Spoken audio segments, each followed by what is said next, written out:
Citation was the Muhammad Ali at the top of his boxing game. He was Babe Ruth at the top of his baseball game. They cheered for Citation the way they cheered for Michael Jordan during our era.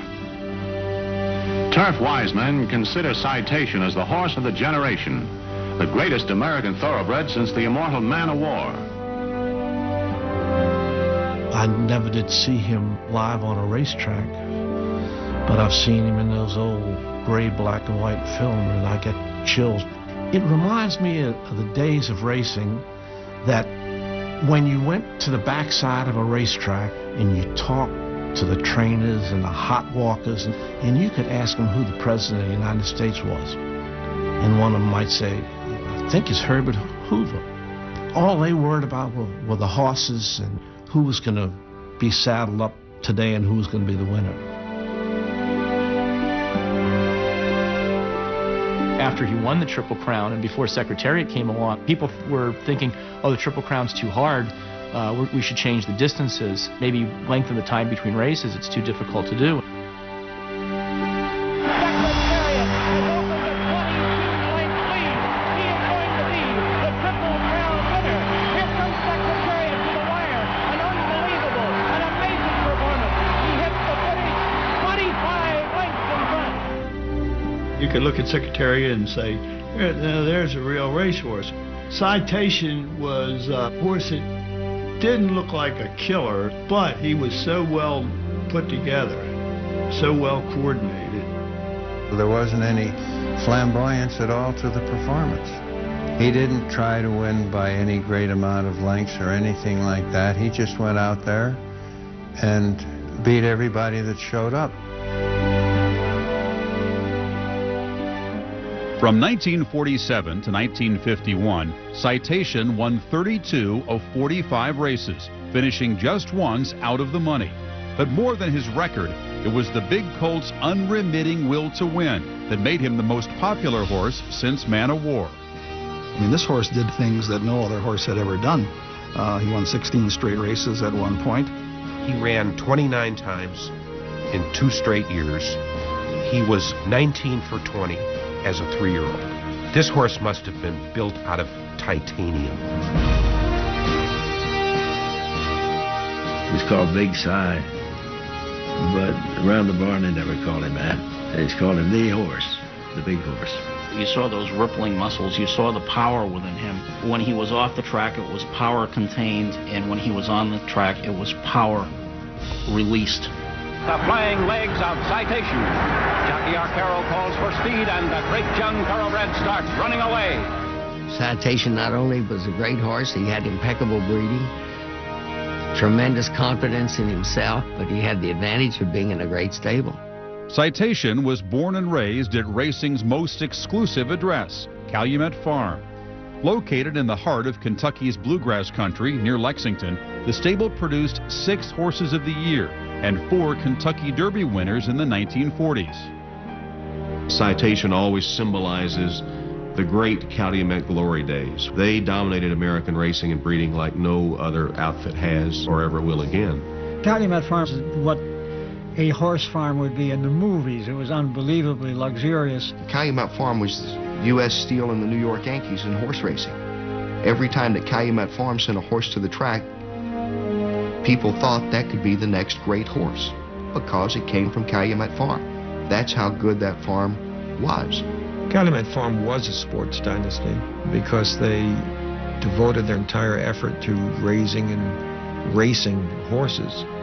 And their Kentucky Derby success is phenomenal. It's unknown in racing. Over a period of time, maybe 25 years, Calumet has to be considered maybe the best dynasty that sports has ever produced. Built in 1924 as a harness stable by baking soda magnate William Monroe Wright, Calumet Farm was converted to thoroughbreds upon his death 7 years later by his son. But if capitalism was his father's first passion, Warren Wright had a different dream. He wanted to do in horse racing what he had done in the world of baking soda. Mr. Wright was a perfectionist. People would say, how do you get along with Mr. Wright? I hear he has a terrible temper. I said, he doesn't show his temper unless you are not doing what you're supposed to be doing. I have a feeling he was a rather miserable human being to live with it for any extended period of time. But if you were working for him towards a goal, you could probably have just about anything you wanted. Warren Wright was a very cold man. He was a businessman. He expected a lot. He wanted to win the Kentucky Derby. Warren Wright was a great man in making baking powder. And he may have been very knowledgeable about racing, but I think his great thing was picking Ben Jones and then Jimmy Jones. Having won the 1938 Kentucky Derby as co-owners of a horse named Lauren, the father and son training team provided part of the base for Calumet's future dynasty. People are born with a feel for horses and know what they can do and how to handle them and how to train them. And the Joneses were far and away ahead of their class there for many, many years. When my son wanted to become a trainer, I said, well, the one place to go is with Calumet Farm, with Ben and Jimmy Jones. They didn't coddle their horses. And if the horse was capable of running, they ran him. And where the money was there on the line, they sent the horse that could bring it home. But even more than good training, it is breeding that makes champions. And Warren Wright was blessed with the eye of a great matchmaker. Early in World War II, he purchased Citation's mother-to-be in Europe, then transported her the long way around the world to avoid German U-boats that were sinking American freighters in the Atlantic.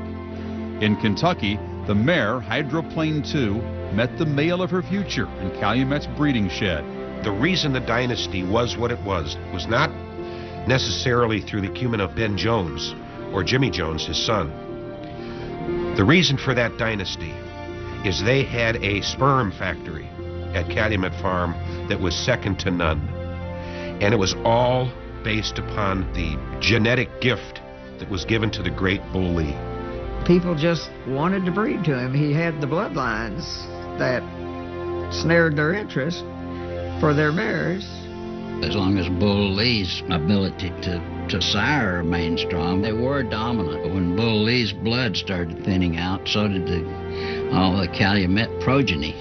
With 58 stakes winners and 6 thoroughbreds rated among the best 100 of the century to his credit, Bull Lee ranked among the best studs in racing history.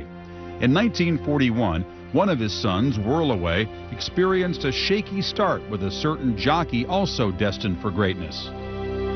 Eddie Arcaro was terrified of Whirlaway.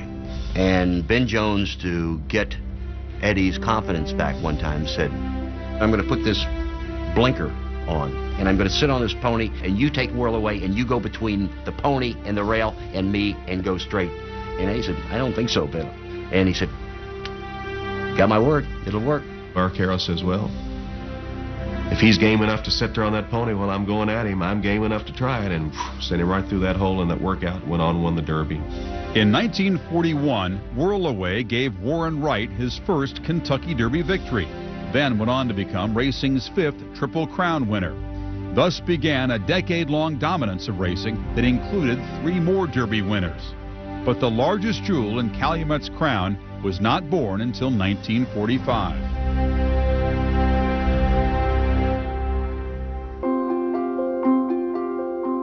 The racing world grieved when the great thoroughbred Man o' War died in November of 1947. But a certain Calumet colt was running in his hoofprints. I do have a good recollection of being in the stable area one morning, talking to Jimmy Jones and asking him if he had any particular 2-year-olds that he really liked. And he says, I like this one real well. He says, I think he's going to do okay. He said his name is Citation. I think that Ben Jones summed it up better than anybody. He said that there were 2 things that made Citation a great horse. He said he had more intelligence than any horse he'd ever been around, and he could set his own pace, or he could come from behind. Citation was very spare in using his genius. He was not the kind of a horse who was going to win off by 4 dozen lengths. But when he got to the lead, he settled. And when he turned for home and he had a beat on the wire, you were in trouble. He was a a mammoth individual with tremendous athletic appearance, and he had great charisma. Now, don't walk up with a camera because he would pose. I think he always knew he was good. Winning his first 5 races, the 2-year-old's early success was not all that remarkable in a barn crowded with winners. Calumet had so many good horses every year, it was hard to keep them separate, so they frequently faced one another in stakes races. And Calumet loved nothing better than sweeping races. In August, at the Washington Park Futurity in Chicago, Citation was just one of 3 Calumet entries. I run 3 horses in the race. Bewitch, unbeaten, Citation, unbeaten, and Free America. I told the boys I didn't want them whipped. That was one of the most dominant entries that ever appeared in racing. At that time, Bewitch had won 7 in a row. Citation was unbeaten in 5 races, and Free America had lost 1 out of 4. So those 3 horses went out and they finished 1, 2, 3, but it was Bewitched in front. And afterwards, both jockeys of the 2nd and 3rd place horses said, hey, I could have won. Jimmy Jones had told the jocks, whoever's in front on the turn, just go ahead and win it. The others don't try to run past unless a non-team horse comes along. Riding high and wide, Calumet's racing stock wintered in Florida. In February of 1948, Citation's main competition in the Seminole Handicap was Armed, the 1947 Horse of the Year. Jimmy Jones told me that he first was aware that Citation was a great horse in February of his 3-year-old year. They wanted to run him to get him ready for the Flamingo, so they ran him against older horses. Citation went into the 3-year-old and beat the older horses. He was that kind of a horse.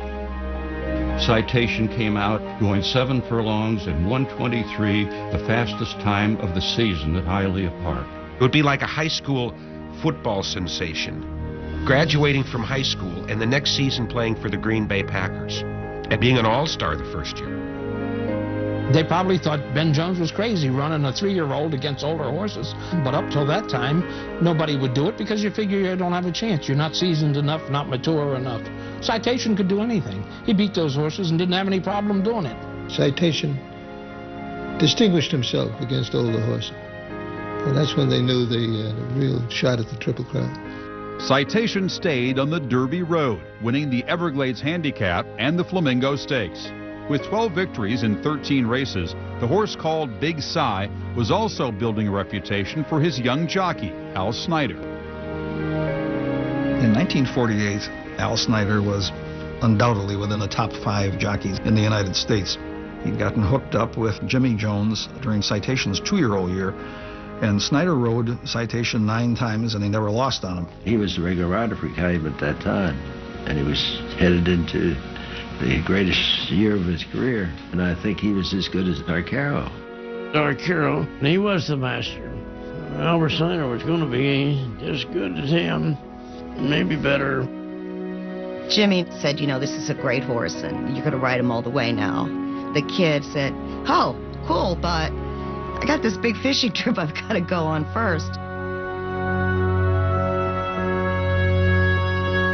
Snyder and 2 companions, trainer Toby Trotter and Canadian businessman Don Frazier, launched a 16-foot skiff from a power yacht somewhere off the Florida Keys to go fishing on the nearby flats. It was on March the 5th, 1948. I can remember like it was yesterday.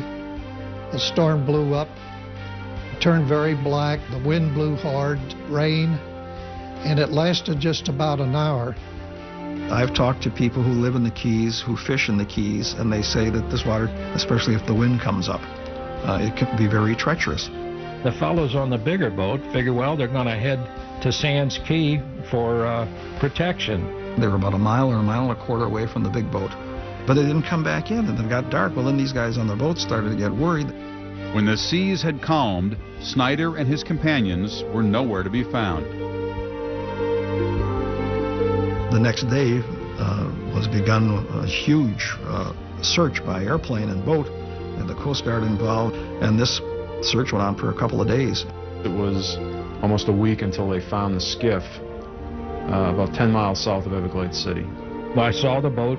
The boat was like brand new. There was no indication of anything that was wrong about the boat. And aboard the boat, they had swimming jackets and an anchor and everything that could have really got them to safety. A piece of rope was about the only thing remaining on the boat, and looked like it had been cut. And the assumption from many were that they may have tied up to a piling and rode out part of the storm. There was an empty gas can and maybe a water bottle, but there was no trace of any of the men. I can't fathom, nor could the guys that were on the yacht, how these guys could disappear. One minute they're watching in the binoculars, the next minute it's dark, they can't see anything, and they never come back. This is the mystery. Without an adequate explanation for Snyder's disappearance, rumors spread through the racing community. That led some to believe that there was foul play involved. And 4 months after Al disappeared, Bartle turned up on Hallandale Beach with a note which read, "One dead, please send help," and it was signed Al S. Several years later, Ted Atkinson received a threat. Ted was a very good jockey, and Ted was told basically that if he didn't fix a race, he would wind up like Al Snyder did. There was speculation, and people attempted to bribe Snyder to lose races, and as everyone said, the guy was completely on the up and up, that he would have refused. They punish him for this. This sounds to me crazy. I don't think that the mob at that time was able to employ people that would work as Navy SEALs, because that's what it would take to take 3 people out of a skiff within sight of other boats and make them disappear. I think it's just nuts. All we could go by was what the reports coming from the Coast Guard and as to who was in the area. And we never did come up with a real good story as to really what they thought happened. The mystery surrounding Snyder's death was never solved.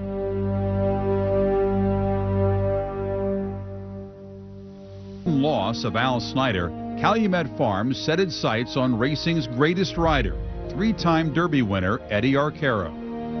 Even though Arcaro had ridden Whirlaway for Calumet, he was in no way a contract or automatic rider of Calumet horses. But after this tragic event, they did get him to ride the horse. You're talking about the best rider that may have ever lived. Not a bad guy to pick up when you need a rider. Eddie Arcaro is probably without equal as a jockey. He is the Babe Ruth of jockeys. But Eddie Arcaro did have a temper, a flaming temper, you might say.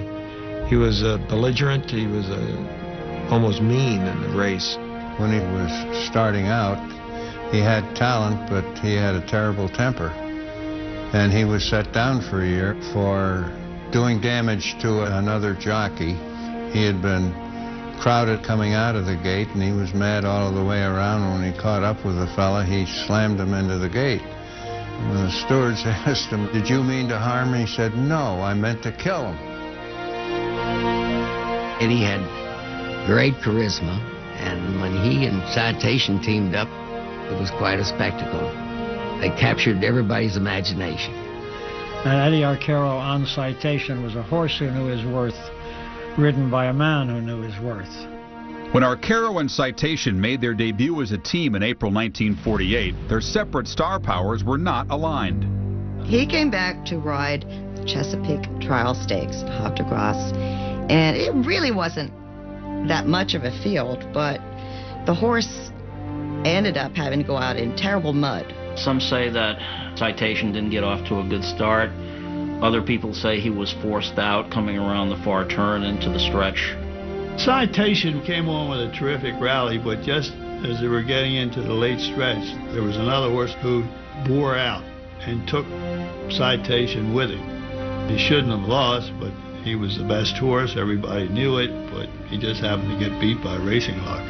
Saggy's defeat of Citation was on par with what Upset had done when he beat Man of War. I don't think even Saggy's owner and trainer expected Saggy to beat Citation. Although Arcaro rode Citation to 2 victories in 11 days, doubt about their compatibility lingered, so much so that the buzz before the Run for the Roses was about another Calumet horse. In the Derby, his toughest opponent was his own stablemate, Coletown, a real speedball. And a lot of people thought that Coletown was going to be good enough and fast enough to beat Citation in the Derby. That's all Arcaro was hearing. Coletown, Coletown. He went to Ben and he said, Ben, what am I hearing about Coletown? Am I on the right horse here? And Ben said, if I thought you should be on Coletown, you would be on Coletown. Like greased lightning, Coletown sprints down the chute, leader by lengths in the first quarter mile of the Mile and a Quarter Classic. Arcaro says that they sprang from the gate, and there was old Coletown up ahead of them, running away from the field.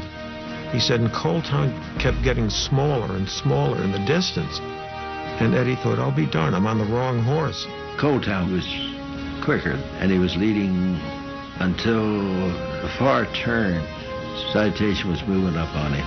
And at the top of the stretch, he got him, and then from then on, he just went right on by. And Citation's doing it now. He's pulling away from Coletown as they head for home. Citation's the only horse I ever saw make 3 runs in the Derby. Arcaro rode him just like he's driving a Cadillac. He'd just push on the gas, then he'd let up, he'd push on the gas, let up, and when he pushed on the final push, that was it. He run by Coletown like he broke his leg. In Citation's saddle is Eddie Arcaro, America's outstanding jockey, riding for his 4th Kentucky Derby victory. I wasn't born when Citation won the Derby, but Jimmy Jones told me it's just about determination. And Citation was the most determined racehorse that I've ever known.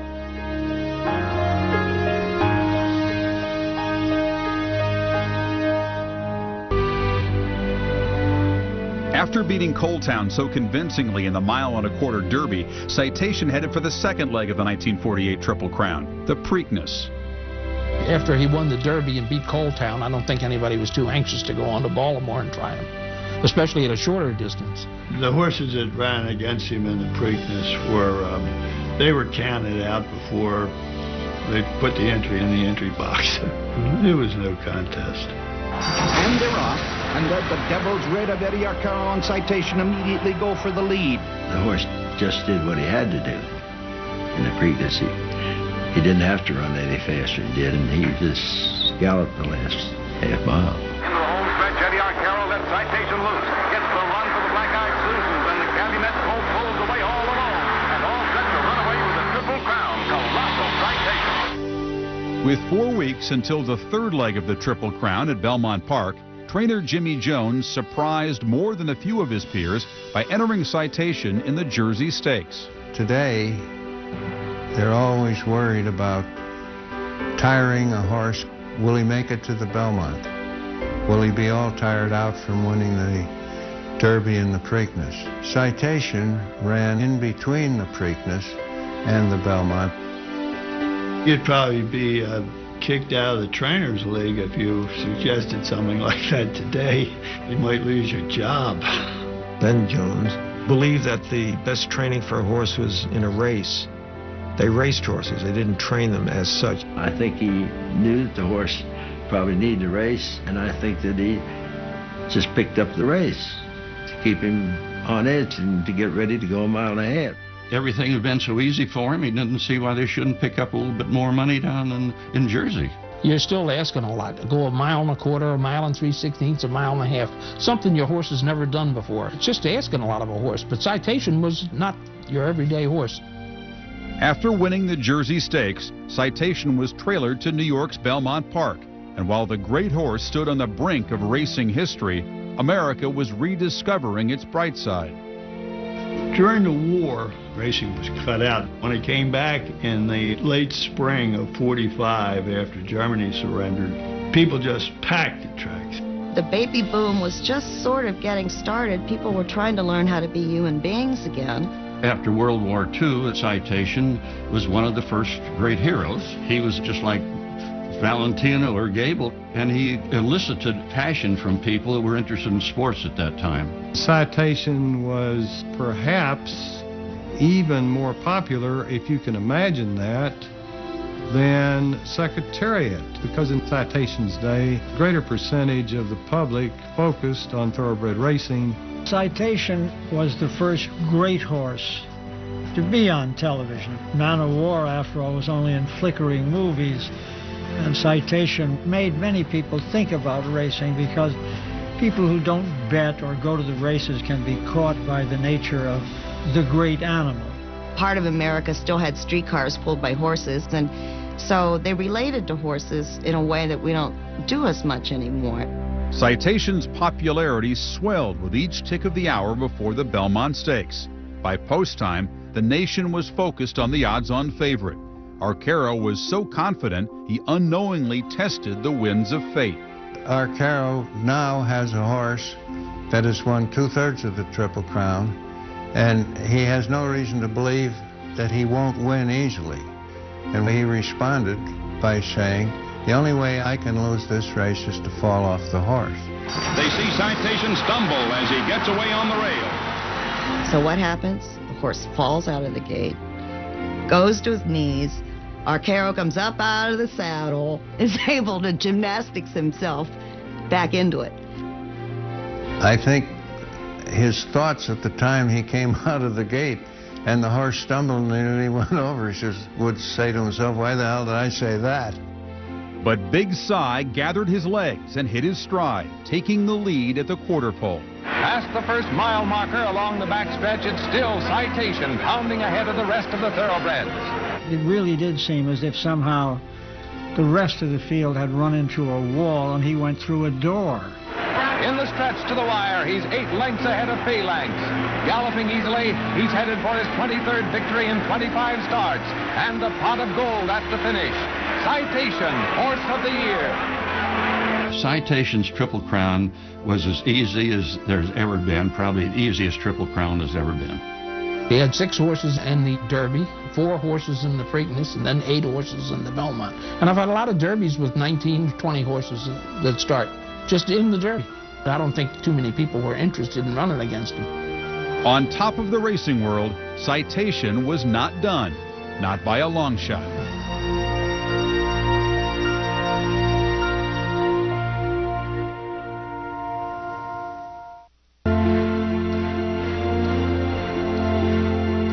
As racing's 8th Triple Crown winner, Citation was in demand all over the country. For the rest of 1948, he didn't disappoint. It seemed like no matter where you put him, no matter what the service, no matter where the track, he just was going to find a way to win.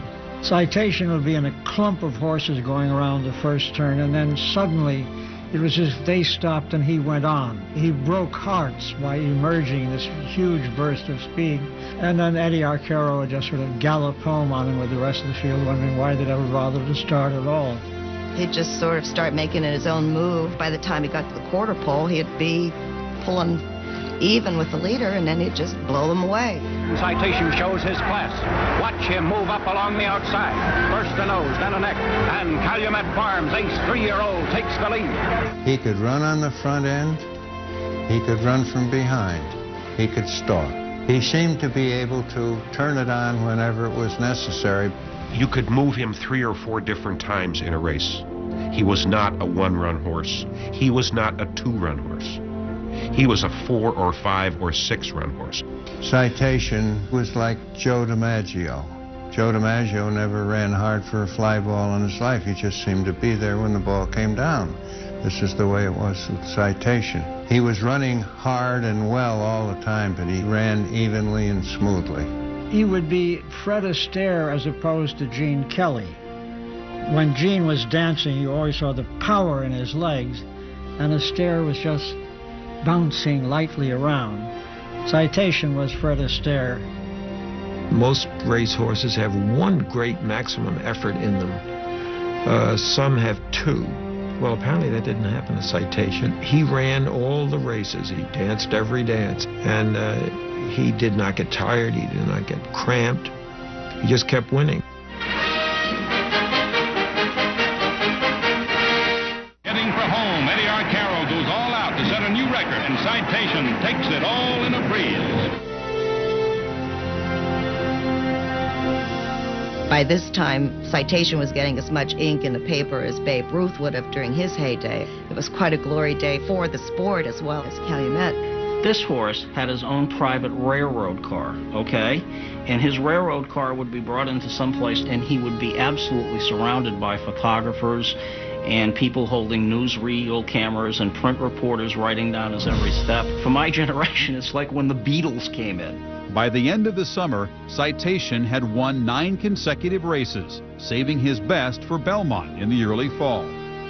That 2-year string was highlighted by 4 of the most remarkable days in the history of horse racing. He won the mile race called the Sizenby Stakes at Belmont in midweek, and that same weekend won the Jockey Club Gold Cup, which was then run at 2 miles. After Secretariat won the Belmont Stakes by 31 lengths in 1973, I asked Woody Stevens, how do you measure what we saw? And he said the only thing I could measure Secretariat's performance against was Citation's 4-day run in 1948. With his winning streak at 11, Citation was again running out of competition. He annihilated older horses with such ease that when time came for him to run in the Pimlico Special, nobody took him on. You could see that no one was getting ready to race against him for a week before the race. They invited several horses, but none of them accepted the invitation.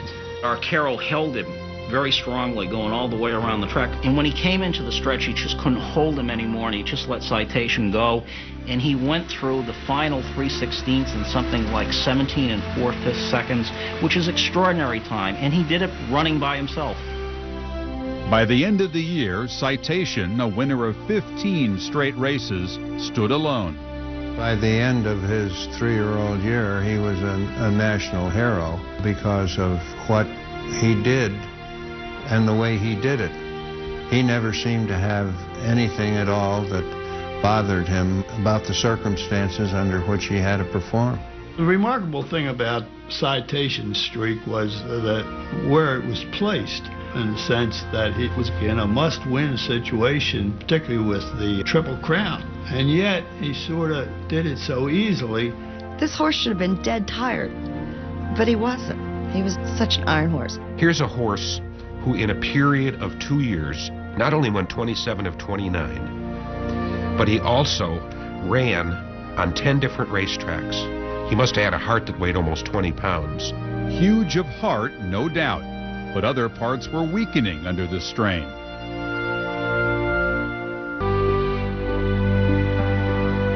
And Citation follows the scenario, winning by 3½ lengths. After his last race of 1948 at a track called Tanforan, it appeared that Calumet had pushed its champion past his limits.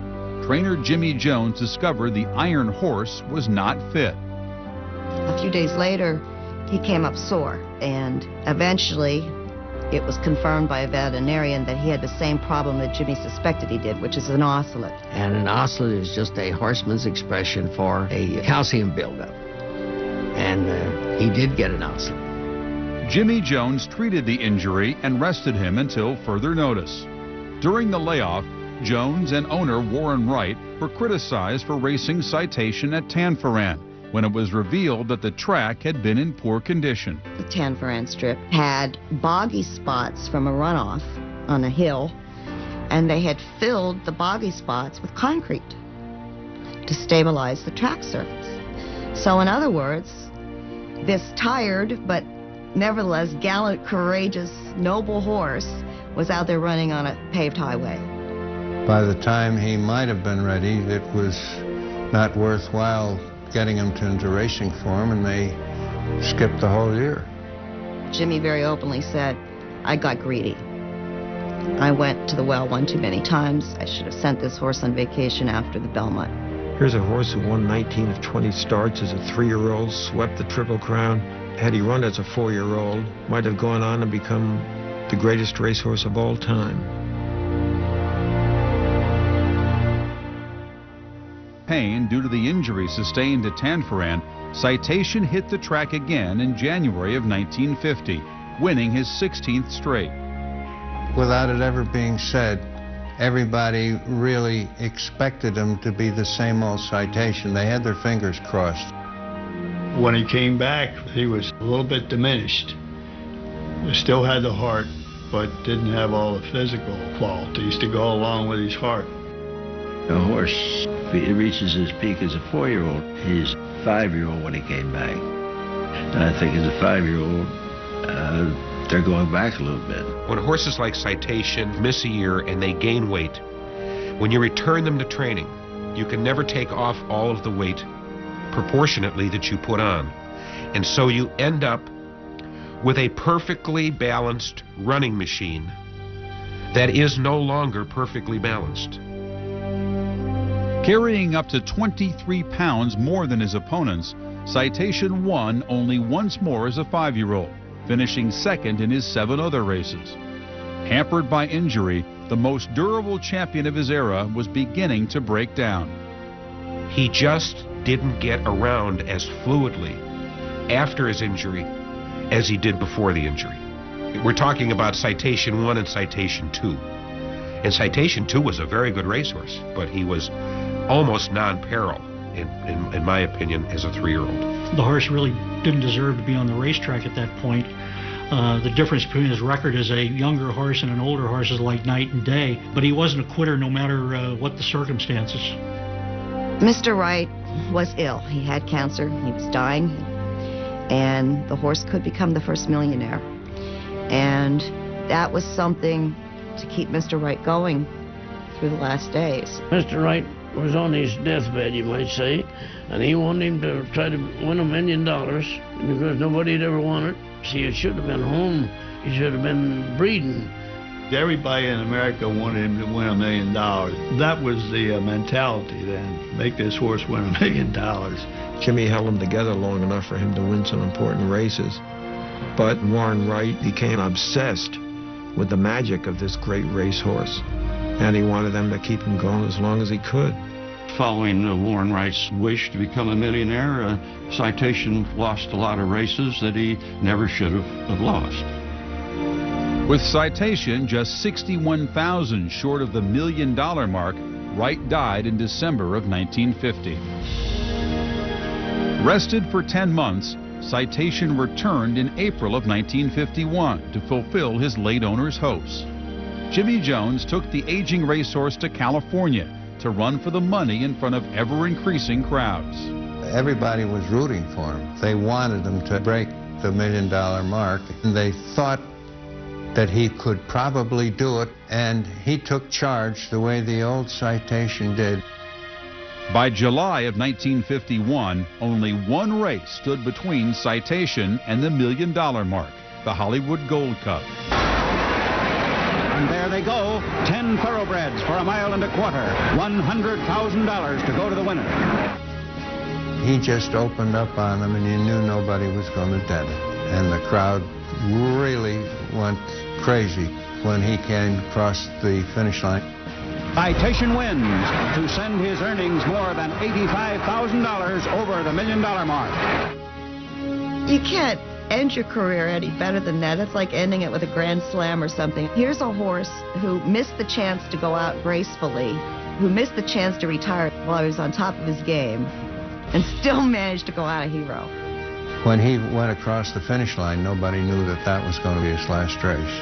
Mrs. Wright said, no, he's done it, that's enough. But Jimmy said Citation was just coming back into his own. Citation was retired to stud in 1951.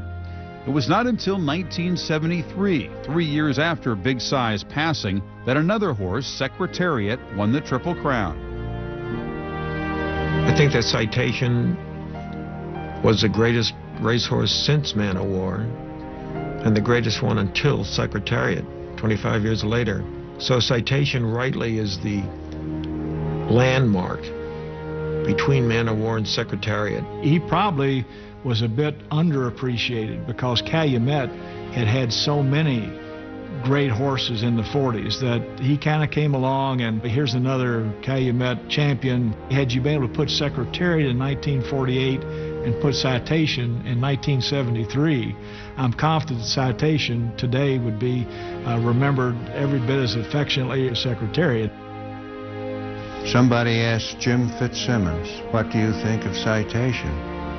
Well, he said, Citation's the best horse I ever saw.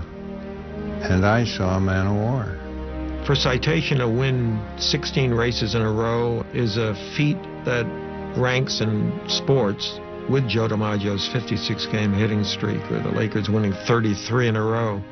It's superhuman. When somebody says he might have been the greatest horse that ever lived, they have a legitimate argument. He might have been the greatest horse that ever lived. 19 for 20 speaks for itself.